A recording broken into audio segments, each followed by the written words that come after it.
Takže povieme si niečo o cestných paneloch. Toto za mnou sú konkrétne cestné panely 18.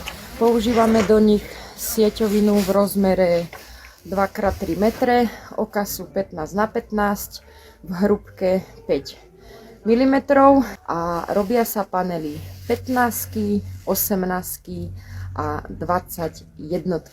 Takže toto sú veľkosť, alebo teda výška panelu 18, čiže cestné panely 18.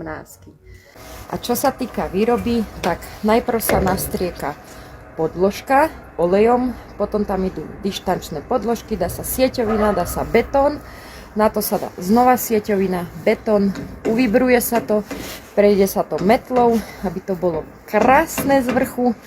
No a voilà, panel ide na skladku, kde vlastne sa dajú také hranolíky na podložku, na to ide ďalšia podložka a ďalšia a ďalšia a za pár dní sa to žeriavom vyberie a už sa to uloží na skladku a tak to čaká na svojho majiteľa.